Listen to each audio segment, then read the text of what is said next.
बताओ भाई, तो कौन सा पेपर करना था आज? 2023 वाला हो गया ना कंप्लीट दोनों पार्ट?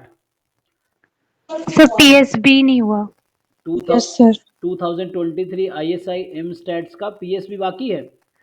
Yes sir. यस अच्छा, सर। तो बताओ उसमें क्या क्या क्वेश्चंस हैं। सो पीएसए हो गया है, पीएसबी आप करो बाकी, उससे मुझे लग रहा है पीएसबी में क्या क्या है, चलो देख लेते हैं। तो पेपर कैसे मिलेगा? सो आईएसआई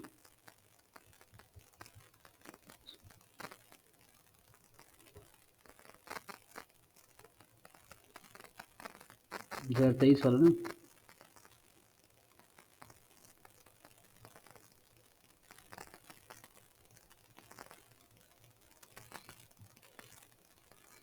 तो डाउनलोड हो जाए बड़ी बात।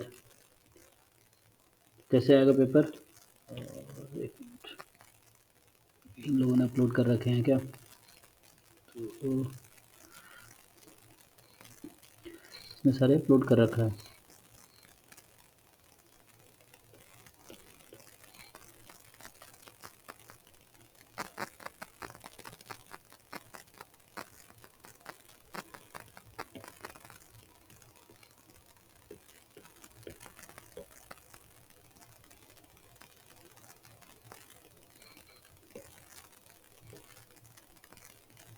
पीएसबी है ना? चलो, तो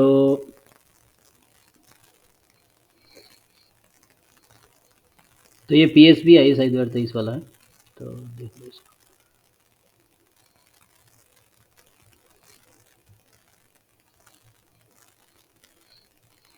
तो ट्राई किया तुम लोगों ने, या भी हम लोग डिस्कस करना है एक एक क्वेश्चन? ये ट्राई करके आए हो? ग्रुप ए, ग्रुप बी, फिर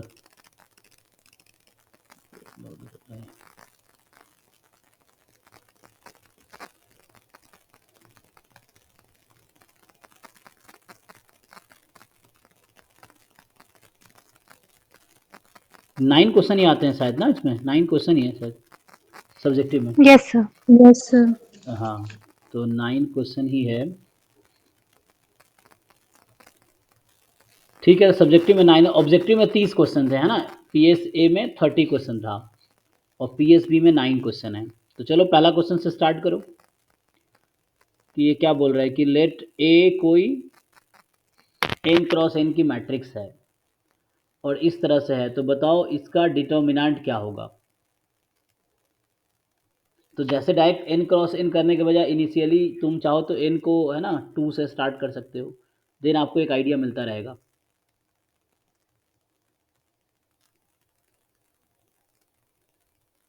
सर मैंने किया था, इसका n+1 आ रहा है, अच्छा, बट मैंने एक जगह सोल्यूशन देखा रीचेक करने के लिए, हाँ, तो उसका आंसर 2 आ रहा था। मतलब वो हर केस में 2 ही आ रहा है।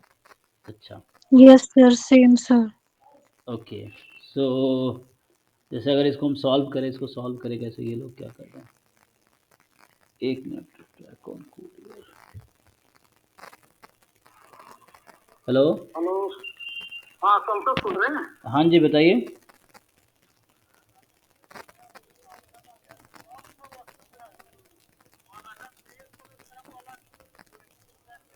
बीआईटी मिश्रा के जस्ट सामने वास्तु विहार है ना, उसमें।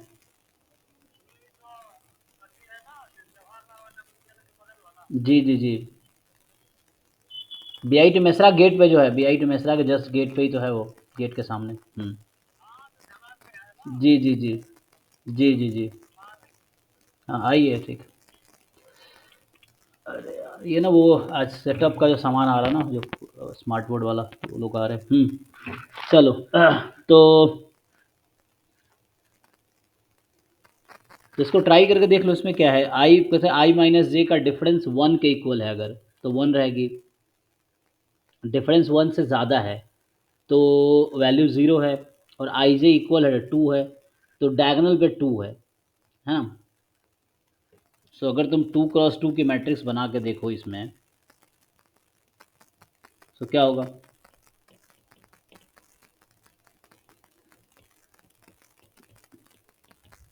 A11 A12 A21 A22, यही है।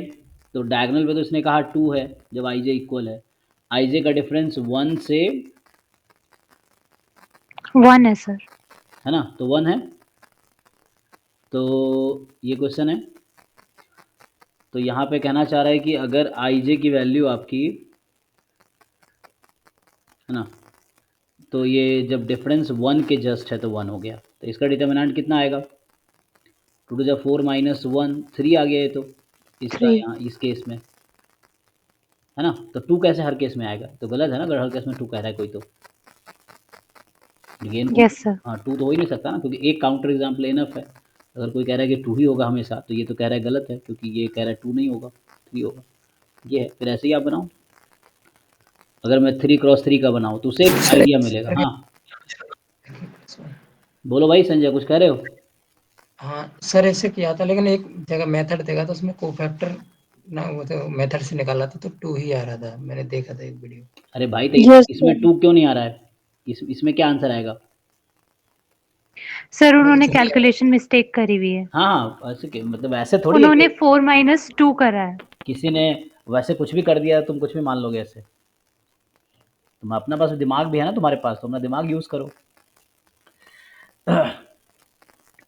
यस सर, ये हो जाएगा, ठीक है ना, n+1 आएगा फिर इसका। वैसे ही तुम वहाँ से सॉल्व करो। ये थोड़ी है कि हमेशा 2 ही आएगा, किसी ने गलती कर दिया तुम उसको सही मान के चलोगे। तुम एक बार वेरीफाई तो करो, 2 कैसे आ, 3 को 2 कैसे बना दोगे तुम।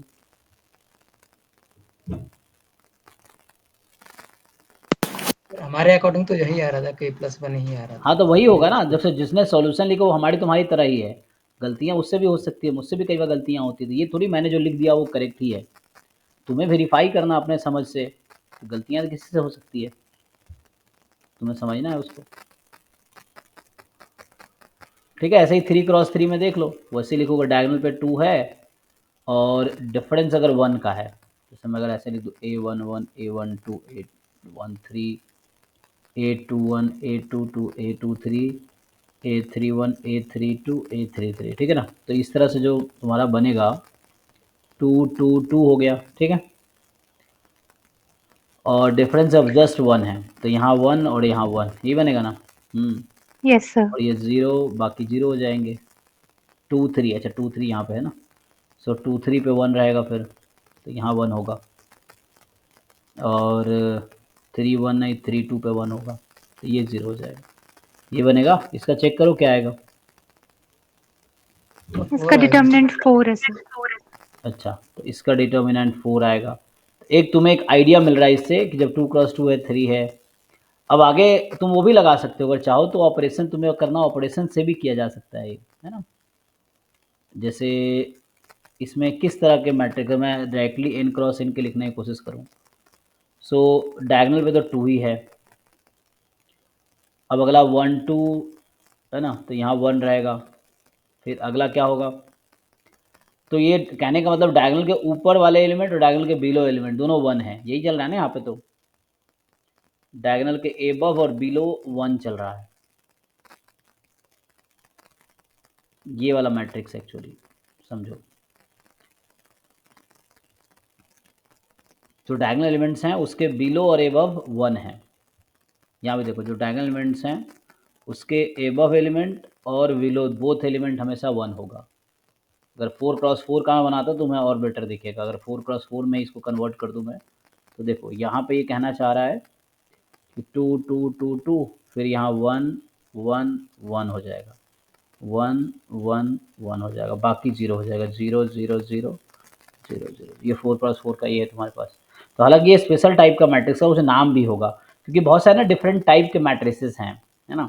तो उसके डायरेक्ट प्रॉपर्टीज़ होते हैं, क्योंकि जब हम पढ़ते हैं तो समझ आता है ना, वरना पहले से सब कुछ सबको नहीं आता ना। तो तुम इसको स्टडी करोगे कि इस मैट्रिक्स का नाम क्या है और इसके डिटर्मिनेंट क्या होते हैं, इस तरह से कोई स्पेशल टाइप का मैट्रिक्स होगा।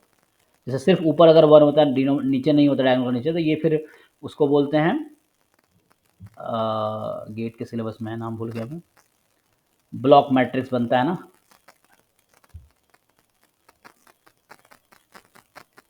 जॉर्डन ब्लॉक्स, हाँ जॉर्डन मैट्रिक्स।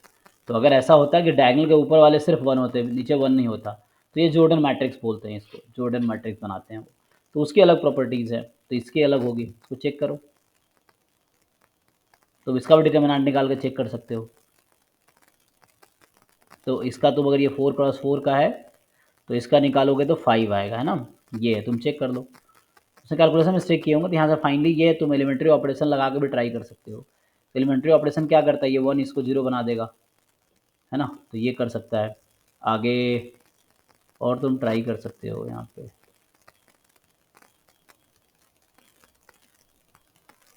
चेंज हो जाएगा ना। तुम कोशिश अगर करो कि इसको हम लोग समहाउ 0 बना दें, तो वैसा कोशिश कर सकते हैं, या प्रॉपर्टी से करेंगे, नहीं तो ऐसे निकाल लो, एक इंडक्शन यूज़ कर सकते हैं फिर हम लोग।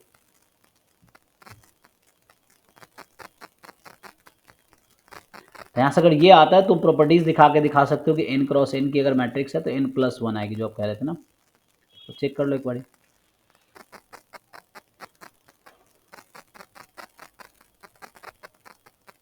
नेक्स्ट, तो नेक्स्ट क्या है देखो, जो सेकेंड क्वेश्चन क्या कहना चाह रहा है कि consider the random permutation of 8 numbers 1 2 3 up to 8। तुम्हारे पास 8 नंबर्स हैं 1 to 8, ठीक है। अब इसका आप रैंडम परमुटेशन कर रहे हो, so permutation of the 8 objects can be arranged in how many ways? 8 factorial. Factorial. अब ये कहना चाह रहा है कि compute the probability that no two adjacent number in the permutation have a product which is odd. Give justification for your answer.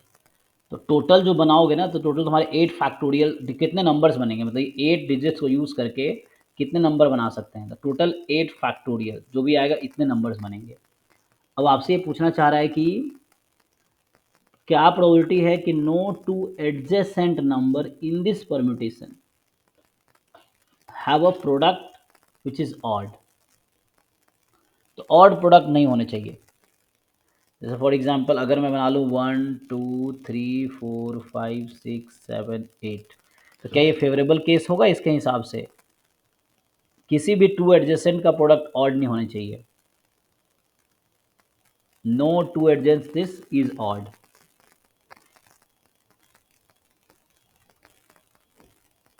Yes sir. तो यहाँ देखो 2 1 जा 2, 3 2 जा 6, 4 3 जा 12, 5 4 जा 20, 6 5 जा 30, 7 6 जा 42 एंड 6 7 जा 8 7 जा 56। तो एडजेसेंट किसी भी 2 एडजेसेंट नंबर का प्रोडक्ट लो है तो क्या मिल रहा है यहाँ पे? इवन मिल रहा है एक्चुअली, ठीक है। तो ये एक सुटेबल एग्जांपल मतलब वो है। तो इस तरह कितने सुटेबल मिलेंगे? अब क्वेश्चन ये है कि कब किसी 2 नंबर्स का इनमें से प्रोडक्ट ऑड आ सकता है, बताओ। Odd into odd. ऑड हो, हाँ, वो तो ऑड ऑड इंटू हो ऑड ही होगा, है ना। सो दोनों ऑड को अगर तुम मल्टीप्लाई करोगे तो ऑड आएगा, अदरवाइज ऑड इंटू इवन करोगे तो इवन आएगी, इवन इंटू ऑड करोगे तो भी इवन आएगी, और इवन इंटू इवन करोगे तो भी इवन आएगी। तो बस ये ध्यान रखना है तुम्हें, you can not keep two odd number together, odd number together, ये कहना चाह रहा है। So how many different numbers of 8 digits can be formed so that no two odd number are together? बना सकते हो?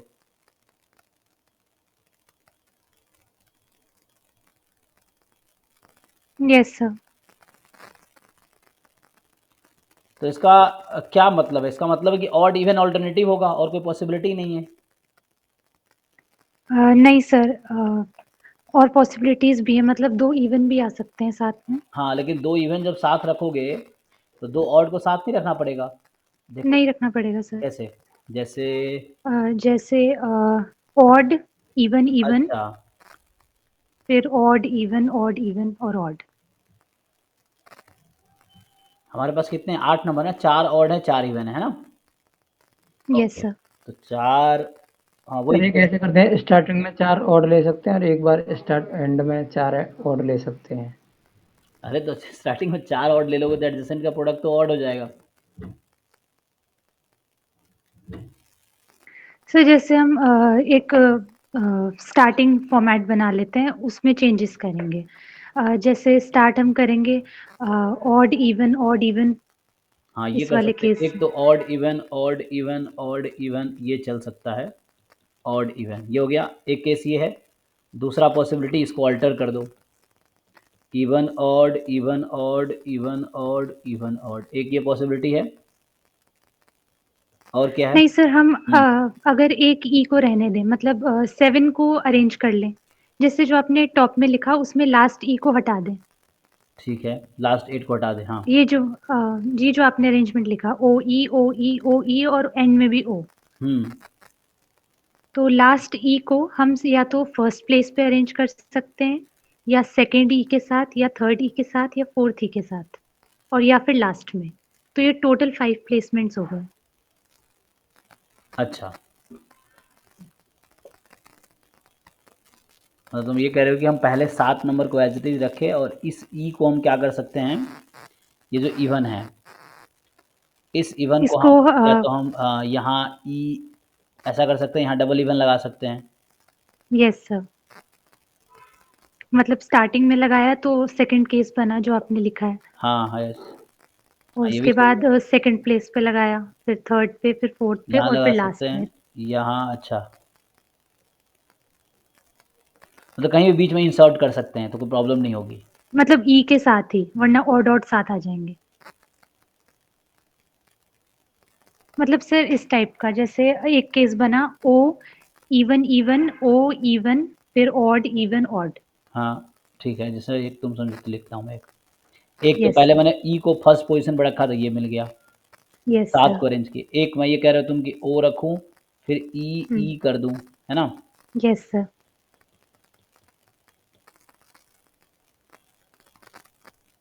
यहाँ ओ हो जाएगा, यही ना? यस सर, फिर ऐसे ही हम 2 ई को, तो 2 इवन को एक साथ रख सकते हैं ना, ये कहना चाह रहे हो तुम? Yes sir.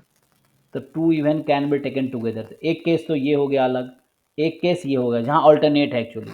इन दोनों में तुम देखो तो अल्टरनेट है ना, केस 1, हाँ सर, वो वही केस हो 2। जाएगा ना जब इवन को लास्ट में लगा देंगे।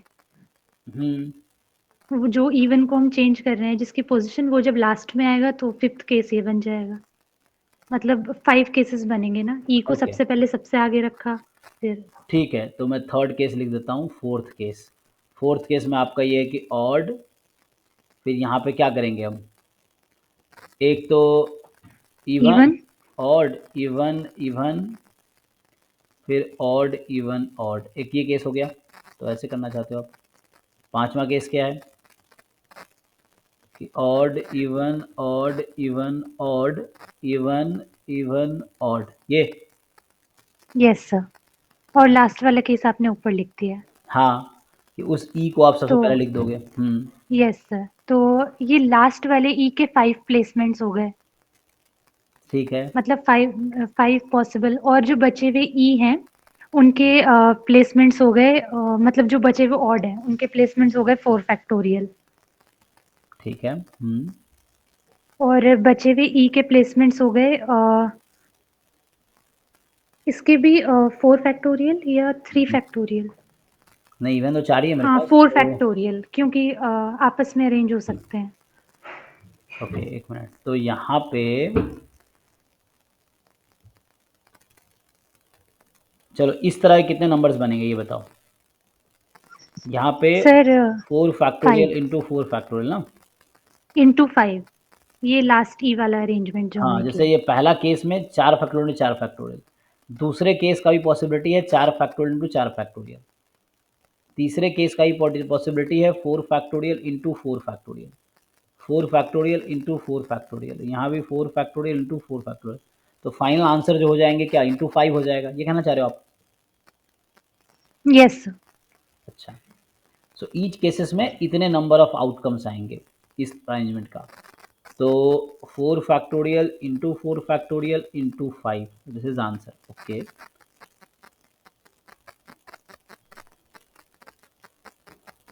तो एक तो ये अल्टरनेटिव वाला सिचुएशन है, बाकी भी देखना है किसी कंजिक्यूटिव का प्रोडक्ट जो है 2 लगातार लो तो वो ऑड नहीं आने चाहिए, ये देखना है। तो वो मतलब वो बस ध्यान ये रखना है कि 2 ऑड एक साथ नहीं आने चाहिए, 2 इवन एक साथ आ सकते हैं लेकिन 2 ऑड को आप एक साथ नहीं रख सकते, अदरवाइज वो प्रोडक्ट ऑड हो जाएगा। सो 2 odd can not be taken together, है ना? अच्छा, एक केस में और बना सकता था इसमें, अगर ऐसा करता लास्ट में ई होता तो कर सकते हैं ऐसा? सर वो तो हमने बना लिया ना फर्स्ट केस। नहीं वो तो ठीक है, ई हम ऐसा कर सकते हैं सबसे एंड में डबल ई आ जाए, ऐसा कोई पॉसिबिलिटी बनेगी? नहीं सर, नहीं क्योंकि बनेगी। वैसे ही बनेगी तो 2 ऑड एक साथ आ जाएंगे। Yes sir. जो ही हम लास्ट में 2 इवन कहाँ से इवन उठाओगे, या तो ये 3 इवन उठाओगे शुरू में से, तो जब भी उठाओगे 2 और साथ आ जाएगी, तो ऐसा बन नहीं सकता। ठीक है, तो ये पॉसिबिलिटी है। ओके ठीक है।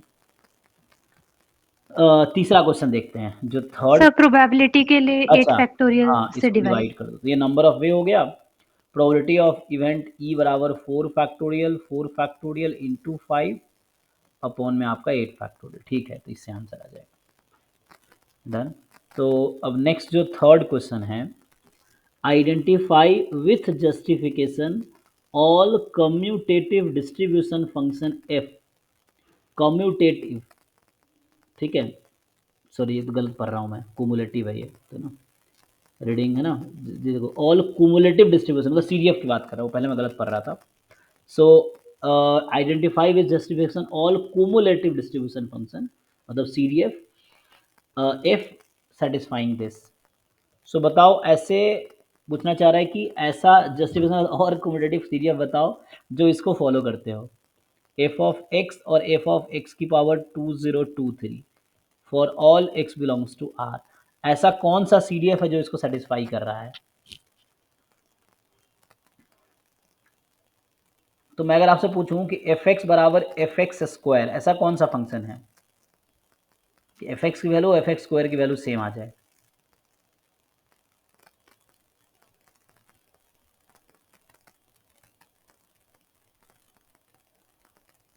बोलो।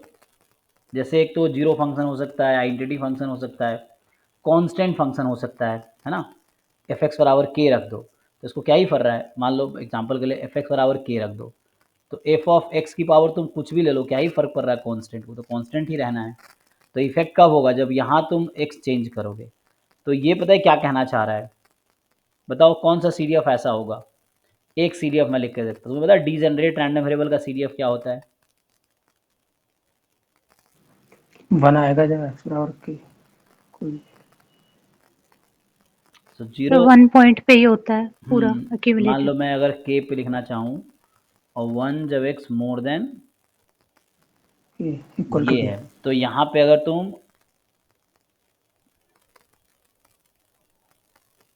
तो ये तुम लिखो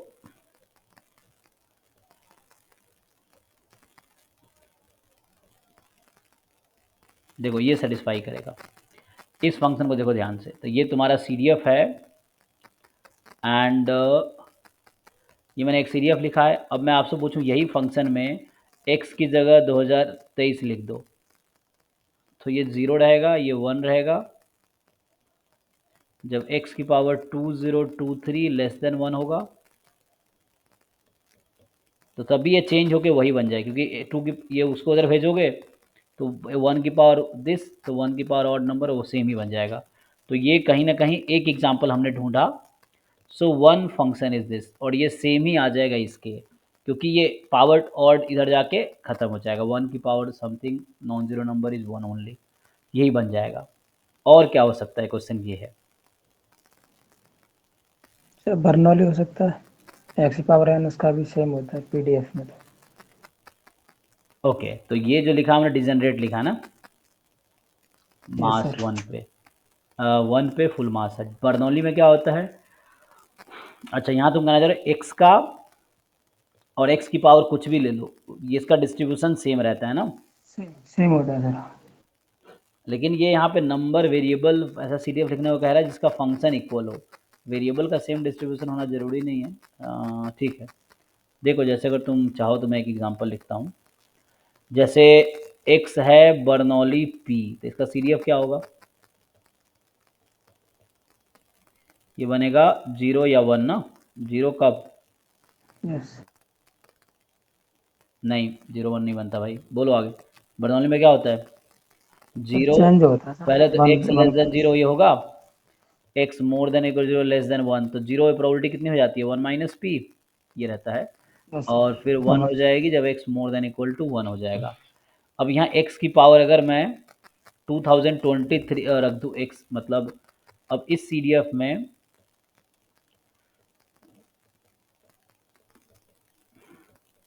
तो यहाँ भी x की पावर 2023 करोगे सेम ही बात हो जाएगी, यहाँ भी रखोगे सेम बात हो जाएगी, तो ये भी सही है, ये भी सेटिस्फाई कर जाएगा। अगर x की पावर 2023 है तो सिंप्लीफाई करो तो सेम ही आएगा ना, ये है, ये आ जाएगा।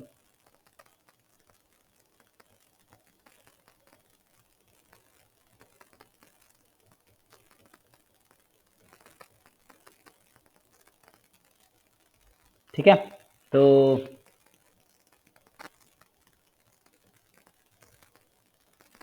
सर इस तरह से हम मतलब कब तक करते रहेंगे? ऑल नहीं, CDF का आगे है मिलेगा सर। ही नहीं, आगे तुम्हें इसके अलावा कोई मिलेगा ही नहीं, और कोई तीसरा है ही नहीं, या तो डीजनरेट होगा या बर्नौली होगा, और कोई पॉसिबिलिटी नहीं, क्योंकि ये 1 और 0 है ना, एक ऐसा नंबर है, यहाँ पता है लॉजिक क्या चल रहा है, x की पावर 2023 बराबर 0 तो x बराबर 0 आ जाता है, x की पावर 23 बराबर 1 तो x बराबर 1, इसीलिए ऐसा हो रहा है। अगर 0 1 के अलावा कोई तीसरा नंबर लेके देखो, सेम नंबर आएगा ही नहीं, सो अब तीसरा मिलेगा ही नहीं तुम्हें, so only this two are the example. Check करो कोई और मिल सकता है क्या, तो नहीं मिलेगा। ठीक है, तो क्वेश्चन ये था कि जितने हैं वो सारे CDF बताओ, तो identify with justification all CDF satisfying this. So एक तो CDF of degenerate random variable, CDF of Bernoulli random variable, यही दोनों होंगे और कोई नहीं मिलेगा। तो डीजेनरेट रैंडम वेरिएबल को बोलते हैं 1 पॉइंट डिस्ट्रीब्यूशन, और अभी सारे डीजेनरेट नहीं है यहाँ पे, डीजेनरेट एट 1 ओनली। ठीक है, उसकी बात कर रहा हूँ। अच्छा, व्हाट अबाउट डीजेनरेट एट 0? अगर मैं डीजेनरेट एट 0 लिखता तो क्या होता, ये भी चेक कर लेते हैं। तो डीजेनरेट एट 1 का वो था, डीजेनरेट एट 0 होगा तो उसका CDF होगा, एक मिनट, यहाँ क्या लिखा था, शुरू में क्या लिखा था मैंने, हाँ ये डीजेनरेट एट 1 है, डीजेनरेट एट 0 लिखूंगा तो हो जाएगी 0, अगर x लेस देन 0 है 1, वन x मोर देन, ये भी सेटिस्फाई हो जाएगा। तो ऑल CDFs क्या बने, पहला डीजेनरेट एट 0 और 1 ये हो गया, दूसरा ये है कि बर्नौली P, और कोई पॉसिबिलिटी नहीं है, तुम चेक करो, only these are the all possible, degenerate at 0 और डीजेनरेट एट 1 और x इज बर्नौली P। तो ये 1 पॉइंट डिस्ट्रीब्यूशन या 2 पॉइंट डिस्ट्रीब्यूशन, उसमें भी 0 1 इंपॉर्टेंट है, पर बाकी पॉइंट पे नहीं होगा, ऐसा चेक कर लो। जैसे एग्जांपल के लिए मैं बताया, तो अगर मान लो x लिखता हूँ मैं बाइनोमियल 2 P या कुछ और लिख के देख लो, तो वैसे से नहीं बनेगा। चलो मैं x लिख देता हूँ डीजेनरेट एट 2, तो इसका CDF पता है क्या बनेगा, इसका बनेगा 0, x less than 2, 1, x more than equal to 2, ये डीजेनरेट एट 2 का CDF है। अब मैं fx x की पावर 2023 निकाल कर दिखाता हूँ, 0 1 x की पावर 2023 लेस देन 2, x की power 20 more than equal to, क्या ये सिंप्लीफाई होकर सेम ही बनेगा, ये क्या आपको लगता है सेम बनाएगा जो पहले था? यहाँ हो जाएगा 2 की पावर 1/2023, x मोर देन 2 की पावर 1/20, क्या सेम है? क्या ये वाला फंक्शन और ये वाला फंक्शन सेम है क्या? No sir. है ना, तो only these are the example, degenerate at 0, degenerate at 1 और Bernoulli P। So these are the all possible CDFs, इसके CDF जो होंगे इसको फॉलो कर रहे होंगे। ठीक है, ओके सर। हाँ। अब नेक्स्ट है ग्रुप बी में क्या बोल रहा है कि ये 6 faced fair die is rolled repeatedly until 1 appears. एक 6 फेस डाई को आपने रोल किया कब तक, जब तक कि 1 ना आ जाए। तो ये कौन सा डिस्ट्रीब्यूशन होगा? ज्योमेट्रिक। तो उसमें है जिस ट्रायल पे मान लो x होगा, the number of trial required to get the 1 for the first time is geometric. x with the total number of rolls, है ना, तो x क्या है, number of rolls required to get the first time 1। ठीक है, so that is x is geometric. y क्या हो जाएगा, y with the number of time 6 appear in this x rolls. अब y एक नया रैंडम वेरिएबल है कि x रोल जो तुमने किया है उसमें से 6 कितने बार आया वो है, तो ये पूछ रहा है, तो ये तो हो जाना चाहिए, इजी है। क्या करना होता है, कंडीशनल लगाने हैं।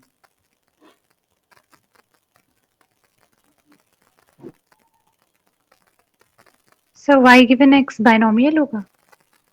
हाँ, सोचो y गिवन x क्या होगा, number of times 6 appear, 6 is success, so number of success in n trials, x trials क्या होगा? तो फोर्थ क्वेश्चन है ना, x तो पता चल गया, x is number of trials to get first time 1। पता नहीं पढ़ पाएंगे लोग, नहीं पढ़ पाएंगे, देखो number of trials to get first time 1, और y है number of times we get 6 in x trials. तो x तो हो गया तुम्हारा जियोमेट्रिक, और 1 आने की क्या प्रोबेबिलिटी है? 1/6 1/6। और y गिवन x क्या होगा? Binomial x, 1/6। हो गया। करने लोगे आगे सॉल्व, देखो सर पूछा पर क्या? इससे हाँ मतलब एक्सपेक्टेशन y गिवन x निकालना है, तो वो तो x की टर्म्स में आ रहा है, मतलब नॉर्मल नंबर नहीं हाँ, आ तो रहा है। x के टर्म में ही लिखना है, कोई दिक्कत नहीं। इसने कहाँ कहा है कि तुम नंबर लिखो? इसने कहीं थोड़ी कहा नंबर लिखो। जब वो x के दे रखा है तो x के टर्म में ही आएगा, यही तो समझना होता है आप लोगों को। Expectation okay of sir. y given x बराबर x, तो x/6 आ गया। इसने कहा ना x इक्वल टू x, तो x के टर्म में ही बताना है आपको, ये है। और e ऑफ y पूछ रहा है, तो e of y is e of y given x, यही ना? Yes sir. 6/6, सो 1/6 बाहर। ई एक्स बताओ। अब ये ज्योमेट्रिक नंबर ऑफ ट्रायल 6 वाले का कितना होता है? नंबर ऑफ ट्रायल वाले का 1 sir by 1 P, upon p। तो इसका ट्रू 1 आ गया। तो हो गया आंसर, तो मुश्किल नहीं, आसान था। Okay sir. बाकी ट्राई करके देखो एक बार थोड़ा। मुझे अभी ना ये फ़ोन आया था, इसका पता नहीं कब फ़ोन आ जाएगा, डिलीवरी वाले का। तुमने बाकी ट्राई किया तुम लोगों ने? सर किए थे सारे try yes sir. Sir. 4th हो गया। 5th में क्या है? आपको दे रखा है ये 5th जो कहीं ना कहीं डबल एक्सपोनेंशियल को थोड़ा हाफ या शिफ्टेड एक्सपोनेंशियल है। चलो, तो आपसे ये कहीं ना कहीं क्या इससे पूछ रहा है? bn is what? bn is more, so that bn is more than this। bn क्या है यहाँ पे? bn denote the associated bias, जब बायस है। तो साई थीटा कैप एक एस्टिमेटर है और bn बायस है। तो suppose that the two observation x1 x2 are drawn. अच्छा, इसका देखो करके क्या आएगा। बताओ। मुश्किल तो नहीं लग रहा है, इसका आसान क्वेश्चन है। 6 क्या कर रहा है? Suppose that two random variable x1 x2 drawn, ये भी ज्वाइंट दे रखा है तुम्हें। तो एम एल निकालना है। एम एल तो निकालना जानते हो तुम लोग। ये थोड़ा क्या है ये सर लेटनेस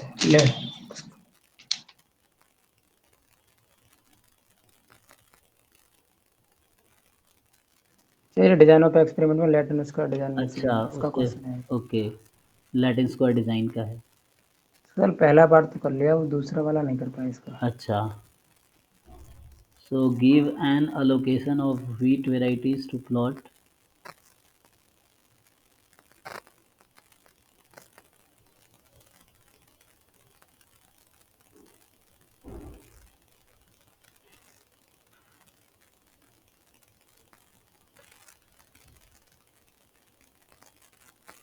कंपेरिजन इसमें क्या है? लास्ट में क्या, 8 में क्या पूछा था?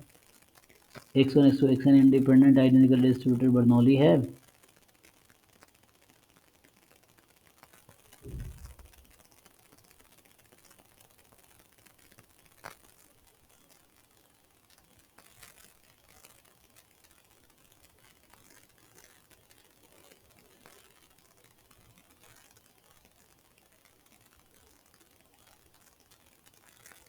ये सैम्पलिंग का क्वेश्चन है, 8th आई थिंक सैम्पलिंग का है ना।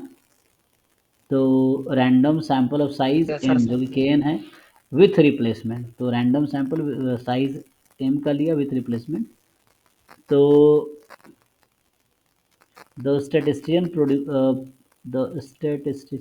प्रोपोजेस द न्यू एस्टिमेटर, ये दे दिया। दिखाओ ये टी अनबायस्ड है, और उसके बाद क्या टी एक बेटर एस्टिमेटर है, जस्टिफाई करना है। ओके, तो ये तो सैम्पलिंग का है, तो एक्सपेक्टेशन लेके हो जाएगा। उसके बाद बेटर एस्टिमेटर कैसे दिखाते हो? जिसका वेरिएंस कम हो। सर वेरिएंस का कंपैरिजन कर देंगे सर। हाँ, और लास्ट में क्या पूछना चाह रहा है ये? To test whether the heights of the siblings are correlated. तो हमें टेस्ट करना है कि to test whether the heights of siblings are correlated. ठीक है, हमें ये टेस्ट करना है कि जो सिबलिंग्स के हाइट है वो कोरिलेटेड है कि नहीं है। एंड रिसर्चर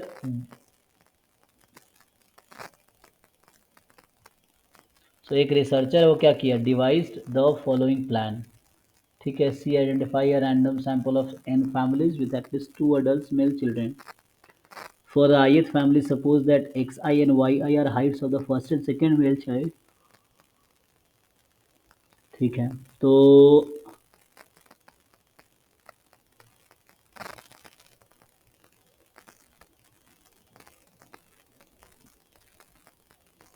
अच्छा, एटलीस्ट 2 adult मेल है ना, उसमें कम से कम 2 adult मेल होने चाहिए फैमिली में, वैसे सैंपल ले रहा है।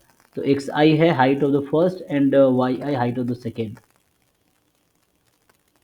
तो इस तरह से पेयर ऑफ मतलब ज्वाइंट सैंपल हो गया साइज एन का।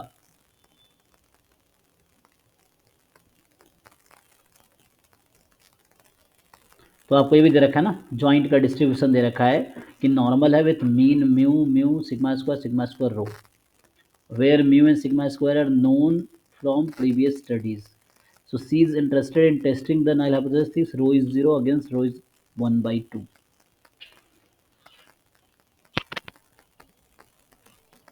ठीक है, क्या टेस्ट कर रहा है, तो आपका रो का टेस्ट चल रहा है आप, है ना, कि rho is 0 versus rho is 1/2।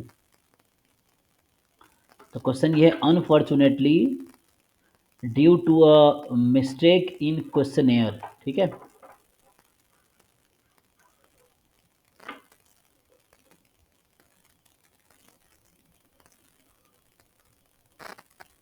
ठीक है, she was only able to observe u i v i for each i, जहाँ यू आई है maximum x i y i, v i है मिनिमम एक्स आई वाई, ठीक है।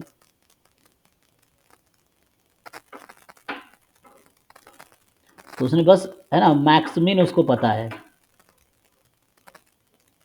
U आई Y, ठीक है।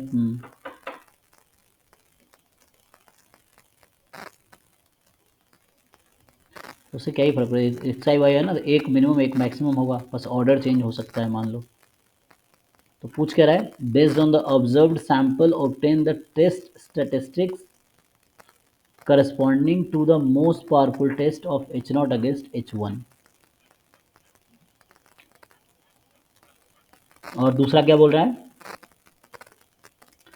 So find a critical value so that size of the test converges to 0.05। बताओ तो कैसे करोगे इस तरह क्वेश्चन।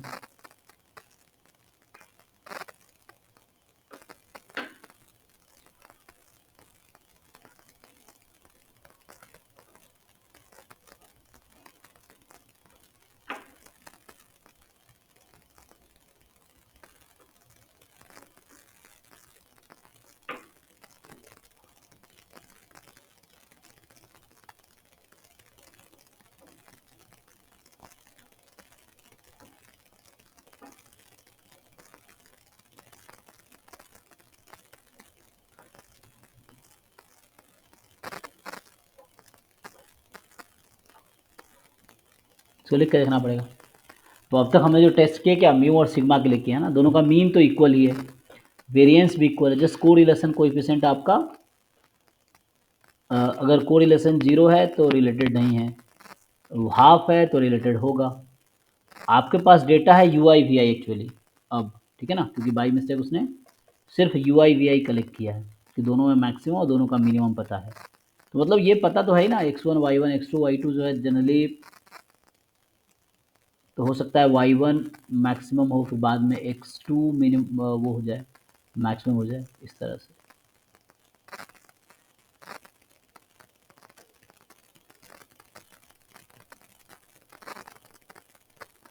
ठीक है, तो इसको भी देखना पड़ेगा, अभी सॉल्व करना पड़ेगा। तो इधर ये कर पाओगे एट्थ वाला, जस्ट मीन और वेरिएंस तुम्हें निकालने हैं, कर पा रहे हो कि नहीं एट्थ क्वेश्चन। सर इसका पहला वाला पार्ट हो गया था 8 वाले का, तो एक्सपेक्टेशन 1/4 निकालोगे, रहा है। हाँ, फिर वेरिएंस निकालो, एक्स बार का निकालो और इसका वेरिएंस निकालो, देखो क्या आता है। यहाँ 2 सैंपल हो गया ना अलग अलग। सर इसमें एक वो कोची शॉर्टेज इनइक्वलिटी होती है, उससे कंपैरिजन किया था, तो वो मेरी समझ में नहीं आया था। कॉची स्क्वायर्ड इनइक्वालिटी क्या कहता है कि ऐसा कुछ वो तो ऐसा होता है ना, लेस देन इक्वल टू वाला कुछ है, फॉर एग्जांपल उसी से कंपैरिजन किया था कि ये बेटर है नहीं। पहले वेरिएंस निकालो, फिर उसको देखो कौन सा मिनिमम कौन सा मैक्सिमम है। हाँ, तो वो किया जा सकता है, मतलब अप्रोच का समझ आ रहा है ना। इसका ये डिज़ाइन ऑफ एक्सपेरिमेंट का क्वेश्चन है। तो 5 वेराइटी है व्हीट का, और इसने ही has access to a piece of land which has been divided into 25 smaller plots.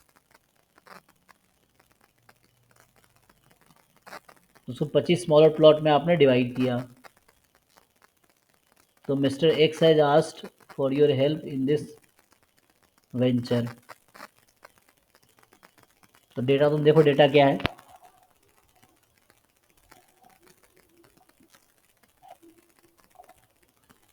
Sir इसमें जो 5 फैक्टर लेंगे कैपिटल में ए बी सी डी, इनको एलोकेट करना है इस तरीके से। लेटरल इसका डिजाइन बनना है कि ए है वो एक रो और उसी रो और उसी कॉलम में सेम नहीं, मतलब एक ही बार आना चाहिए, ओनली वंस। ऐसे करके ये तो कर लिया था मैंने।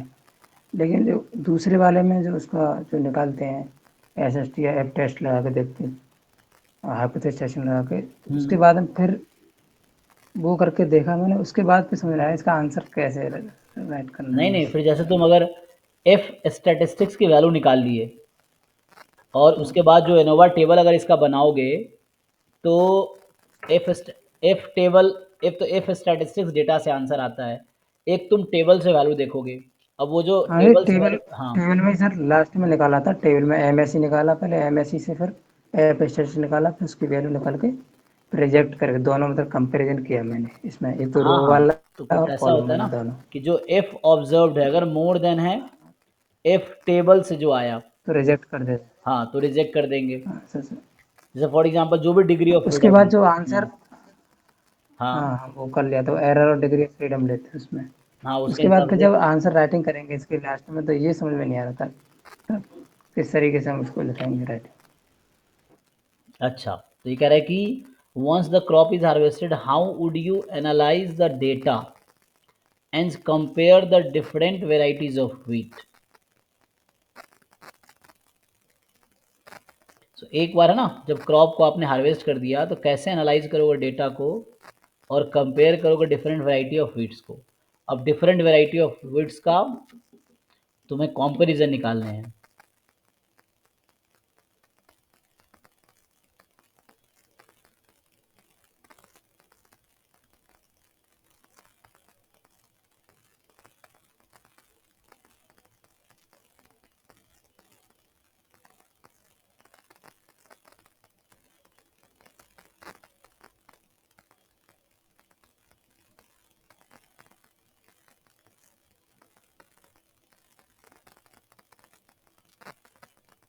तो ईच प्लॉट का हम क्या फाइंड कर सकते हैं।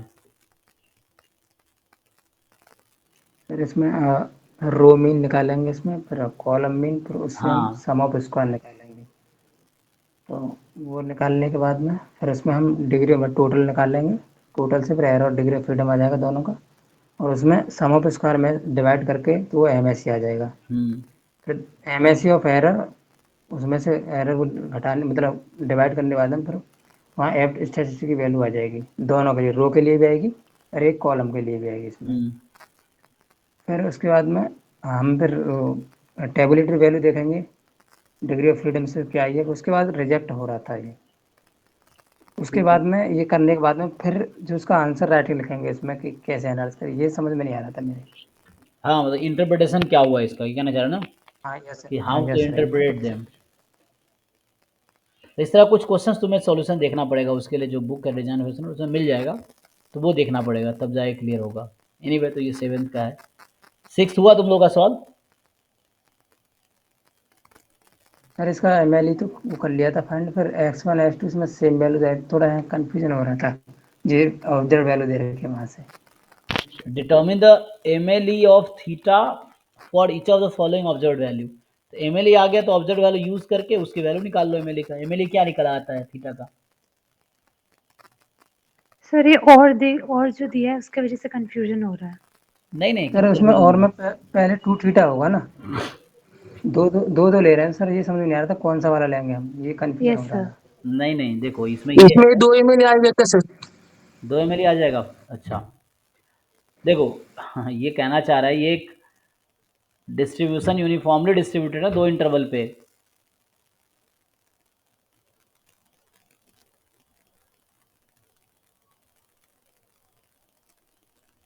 हाँ तो उसके हिसाब से ही बात है। इसमें तुम देखो कि मैक्सिमम वैल्यू क्या आएगी। चलो इसको अगर तुम देखो तो हमें समहाउ ये मेरा 9 और 3 आ रहा था सर, 2-2 एक-एक के लिए। अच्छा जैसे बोल रहा हूँ यूनिफॉर्म 0 थीटा यूनियन, ये एक इंटरवल लिख देता हूँ, यूनियन 2 थीटा कॉमा 3 थीटा, ये है एक्चुअली डिस्ट्रीब्यूशन एक्स का।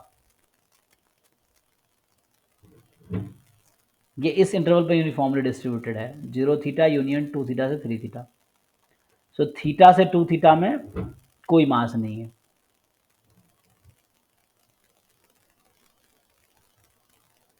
सर इस तरह के डिस्ट्रीब्यूशन का पीडीएफ कैसे निकला होगा 1/2 थीटा? इसका लेंथ कितना है, लेंथ ऑफ दिस इंटरवल और लेंथ ऑफ दिस इंटरवल?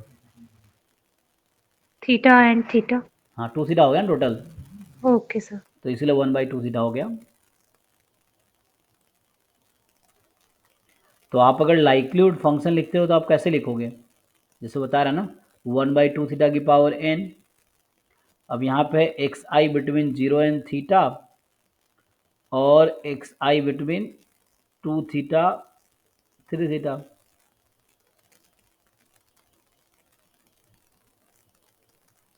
तो ये आपके पास आ जाएगा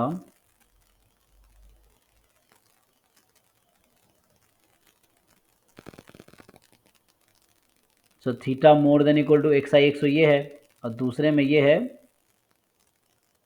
और, है ना। तो यहाँ से क्या आ जाएगा, theta more than each x i. Theta जो है फर्स्ट ऑर्डर स्टैटिस्टिक्स से कहाँ बिलोंग कर रहा है, नहीं मैक्सिमम है ना, nth order statistics right. Theta more than each x i, तो Yes, nth sir. Order statistics हो गया। अब दूसरे केस में यहाँ से तुम देखो क्या होगा। सो यहाँ पे 2 theta less than equal to x i and 3 theta more than x i, मान लो more than equal to x i कर दो। So theta less than equal to हो जाएगा फर्स्ट ऑर्डर सिर्फ अपॉन 2 एंड यहाँ आएगा theta more than equal to nth order statistics upon 3। यहाँ से क्या मिला, लाइक्लीहुड फंक्शन 1/2 थीटा की पावर n, और एक केस में है कि थीटा nth ऑर्डर स्टैटिस्टिक्स से इन्फिनिटी तक हो सकती है, या दूसरा है थीटा बिलोंग्स टू क्या, nth order Nth order upon 3 statistic by से। 3 to first order statistic by 2. अब बताओ एमएलई क्या होगा। सर ये डिक्रीजिंग फंक्शन है तो हाँ किस किस वैल्यू पे एमएलई हो Nth सकता order होगा फर्स्ट पहले वाले वाले में दोनों में मतलब nth ऑर्डर और में। Nth order पे होगा MLE. है। So likelihood function is maximum for what value of theta, x nth और मतलब जो ऑब्जर्व वैल्यू है उसकी मैक्सिमम वैल्यू होगी उस पर इस मतलब थीटा के मिनिमम वैल्यू क्या पॉसिबल है। जब आपको एक इंटरवल दिया होता है, कोई कैलकुलस का फंक्शन दिया है, तुमने कभी इस तरह के क्वेश्चंस किए हैं जहाँ पे एफ एक्स दे रखा है कुछ और x belongs to 1 to 2 union 3 to 4, इस तरह के क्वेश्चन में कैसे तुम लोग करते हो मैक्सिमाइज।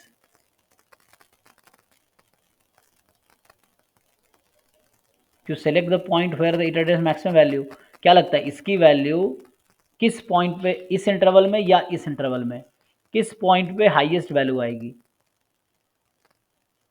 थीटा की वैल्यू क्या रखो ताकि हाईएस्ट आ जाए। सेकंड वाले में आएगी सर। यही आएगी ना, ये जब सबसे स्मॉलेस्ट वैल्यू है ये जब रखेंगे तो वैल्यू इसकी हाईएस्ट मिलेगी मुझे। तो ये मिली है nth ऑर्डर स्टैटिस्टिक्स अपॉन 3। अब तुम्हारे पास कितना सैंपल साइज था, सैंपल साइज 2 था ना, तो nth ऑर्डर स्टैटिस्टिक्स का मतलब यहाँ मैक्सिमम से है ना, और फर्स्ट ऑर्डर का मतलब मिनिमम से है। तो यहाँ आ जाएगा, तो इसका मतलब है मैक्सिमम ऑफ x1 x2। सो यहाँ जो एम है इसका वो हो गया maximum of x1 comma x2 upon 3। अब वैल्यू पुट कर लो, पहले पार्ट में क्या आएगा, पार्ट 1 के हिसाब से इन दोनों का मैक्सिमम कितना है 9, तो 9/3 3 आ सभी जाएगा। में 3 आएगा सर, सभी सेकेंड में पार्ट आएगा में भी 3। 3 ही आएगा, तीनों पार्ट में 3 ही आएगा।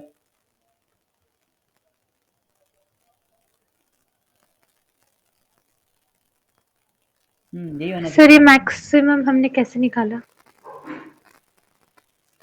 चाहिए। nth ऑर्डर स्टैटिस्टिक्स का क्या मतलब है? मैक्सिमम हाँ नहीं सर, मतलब जैसे 2 इंटरवल दिए हुए हैं हमें, तब कैसे निकालते हैं? वही तो पूछ रहा हूँ। तुम बताओ इसकी वैल्यू जब थीटा को nth ऑर्डर स्टैटिस्टिक्स रखेंगे तब क्या आएगी, 1/2 टाइम दिस।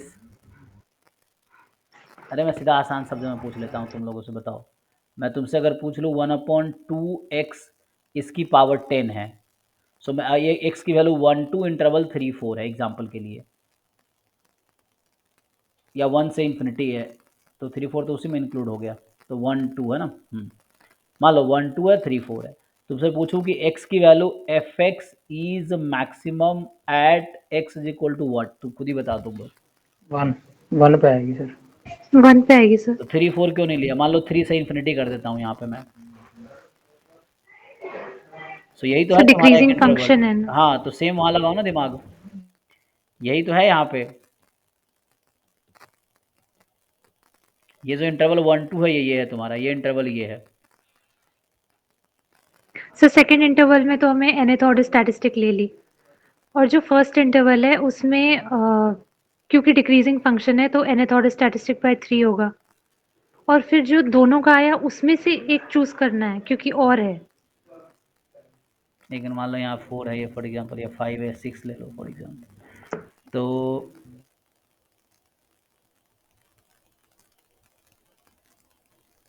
कोई मैं एग्जांपल समझाना चाह रहा हूँ। हाँ तुम बोलो, क्या पूछ रहे तुम? सर मैं कह रही थी और है, तो जैसे nth ऑर्डर स्टैटिस्टिक से इन्फिनिटी है, तो इसमें nth ऑर्डर स्टैटिस्टिक होगा mle। जी, कैसे एमएलई हो जाएगा, और आपको कैसे पता है? नहीं सर, मतलब तो अभी यहाँ कंपेयर करेंगे ना यहाँ भी तो यूनियन को। हाँ यहाँ भी तो मैं तुम्हें दे रहा हूँ 6 से इन्फिनिटी, जैसे ये 6 से इन्फिनिटी है, तो यहाँ भी 6। नहीं सर, मतलब हाँ कंपैरिजन बाद में करेंगे, इंटरवल वाइज अगर निकाल लें दोनों का, ठीक है, हाँ तो इसका nth ऑर्डर आएगा, इसका nth ऑर्डर बाय 3 आएगा, ठीक है। और फिर उनमें से भी mle निकालना है, हाँ मतलब उनमें से उनमें से देखो निकालेंगे। किस थीटा के लिए ओके ज़्यादा वो आएगा, लार्जर आएगा, yes.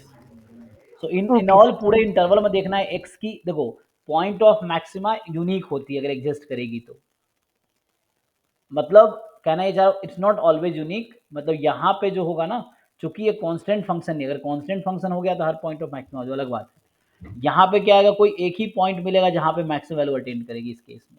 So what is that point, वो आपको डिसाइड करना है। So in this question this yes is sir. The point of maxima, इसीलिए ये आंसर है कि this is the point of maxima. Interval union है ना, थीटा बिलोंग्स टू दिस और दिस, तो ये पूरे एक ही सेट है समझो, तो इस सेट में से एक ऐसा पॉइंट ढूंढ के निकालो जिसपे लाइक्लीहुड फंक्शन मैक्सिमम हो जाए, तो वो ये है nth ओके सर। ऑर्डर।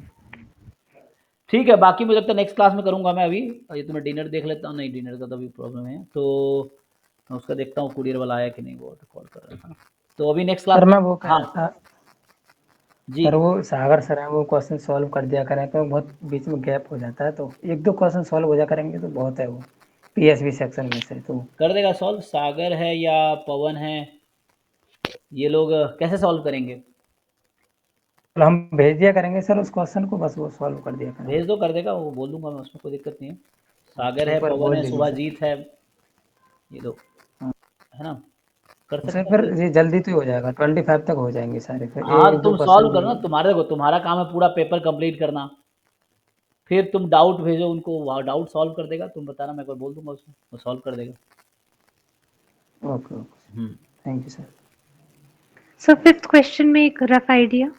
हाँ फिफ्थ क्वेश्चन में क्या करना है कि तुम्हारे पास एक सैंपल है आईआईडी और पीडीएफ है, चलो शिफ्टेड एक्सपोनेंशियल है, और साई थीटा है, पीडीएफ को इंटीग्रेट किया 1 से इन्फिनिटी में, थीटा का फर्स्ट ऑर्डर स्टैटिस्टिक्स है। तो ये साई थीटा क्या है एक्चुअली, अगर तुम्हें पूछा जाए what is Sai theta actually, probability के टर्म में बताओ। It's a probability x more then 1. Yes, sir. तो psi theta is probability x more than 1. अब बोल रहा है साई थीटा कैप एस्टिमेटर है साई थीटा का, तो इसका एक एस्टिमेटर है साई थीटा कैप, इन्होंने नाम दिया. अब बी एन एसोसिएटेड बायस है, तो बी एन क्या होगा, what is meaning of b n, 1/1 लिखो हो जाएगा. बी एन क्या होता है, expectation of T minus theta. Psi theta cap minus psi theta, यहाँ पे हो जाएगा. Yes, sir. तो टी माइनस थीटा मान लो, ठीक है. हाँ, अब क्या करना है, शो करो कि जो बायस है पॉजिटिव होगा for all theta less than 1 and bias 0 है for all theta more than equal to 1. तो अब तुम्हें पीडीएफ को यूज़ करना है. हाँ, तो इसको वो करो अब. सर इसमें थीटा एंड कैप की पीडीएफ की जरूरत पड़ेगी ना? थीटा ये एस्टिमेटर है, तो हमें देखना है, ये एक एस्टिमेटर है इसका और बायस है.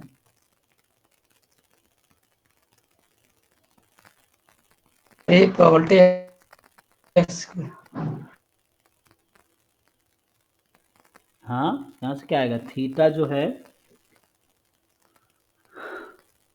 थीटा को 1 रख दोगे तो वहाँ क्या आ जाएगा, अच्छा x माइनस 1 एक्सपोनेंशियल 1 पे शिफ्ट हो जाएगी. और थीटा अगर 1 से ज़्यादा है तो bias. So how will you find, question ये है expectation psi theta cap minus, ये तो नंबर ही है, psi theta is just a number actually, तो ये प्रोबेबिलिटी x मोर देन 1 है, यही है ना? यस हाँ. सर.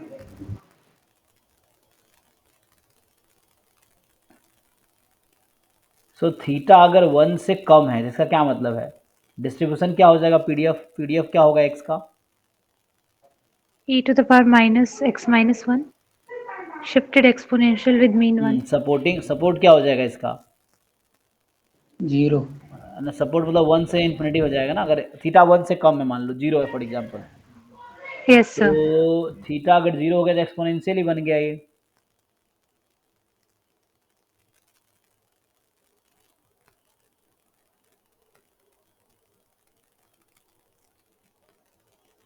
तो थीटा एक्चुअली यहाँ तुम्हें देखना सपोर्ट में होने चाहिए ना.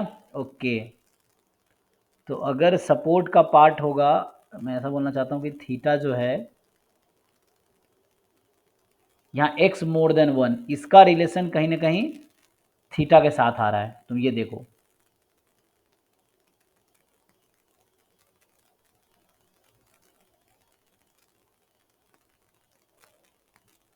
सर ये एक्सपेक्टेशन कैसे ये निकलेगा, निकाल लो ना, एक साई काम, एंड अरे एक थीटा काम करो, कैप? इतना क्यों टेंशन ले रहे हो, एक काम करो, यहाँ से पहले ये प्रोबेबिलिटी निकाल लो, प्रोबेबिलिटी मोर देन 1 निकाल सकते हो, यस सर. क्या आ जाएगी, इसको पुट सॉल्व करके जरा निकालो क्या आएगी, तो उससे एक आइडिया मिल जाएगा ना, साई थीटा एग्जैक्ट मिल गया तुम्हें. अब जब एग्जैक्ट मिल ए की गया पावर -1 माइनस थीटा हो जाएगी. सॉल्व करके देख लो, कोई नहीं, उसको नेक्स्ट क्लास में डिस्कस करते हैं. सॉल्व तो तुम्हारा काम पूरा पीवाईक्यू कंप्लीट करना, उसको कंप्लीट करो जितना जल्दी कर सकते हो. डाउट ग्रुप पे भेजो, डाउट फैकल्टी जो सॉल्व कर देगा, नहीं कर तो मुझे बता देना, मैं अगर बोल दूंगा, अभी तो नहीं कर रहा हूँ बट बोल दूंगा तो कर देगा सॉल्व. ये है, लेकिन सॉल्व होगा तब, जब होगा तभी सॉल्व करेगा, मेन ये है, उसको आना चाहिए. बाकी सॉल्व कर देगा, तुम उसको भेज देना, मैं बोल दूंगा बस. सो ठीक है, अभी नेक्स्ट क्लास में डिस्कस करते हैं, क्योंकि अभी नेक्स्ट क्लास 8 बजे से दूसरी बैच की क्लास है, तो ओके अभी सर. इसको ट्राई करते हैं. बाकी ट्राई करके आओ. ऑब्जेक्टिव तो 30 के 30 हमने कर लिए थे, सब्जेक्टिव में हमने अभी 2-3 क्वेश्चन देखे हैं, बाकी अब ट्राई करो, एक बार ट्राई करता हूँ, क्योंकि कुछ क्वेश्चन ऐसे हैं जो मुझे खुद भी सीखना पड़ेगा, क्योंकि नया अगर से डिजाइन ऑफ एक्सपेरिमेंट है या टेस्टिंग वाले जो बाहर के चीज़ें हैं, तो मुझे खुद ही देखना पड़ेगा एक बार, लेकिन हो जाएगा, ये है एंड तक. पर तुम लोग ट्राई करके आओ, फिर बाकी जो एंड में रहेगा वो देखेंगे. अगला पेपर कंप्लीट करो, जैसे बाकी भी है ना, अभी तुम 22 का जैसे हमने स्टार्ट किया आज, तो 21, 20, 19, 18, 17 जो भी अवेलेबल है उसके पेपर स्टार्ट करो, देखो. चलो ठीक है, बाकी सॉल्व करते रहो, डाउट ग्रुप में भेजो या डाउट मेरे साथ डिस्कस करो, ये भी कर सकते हैं. अभी हम यहीं स्टॉप करते हैं. Thank you.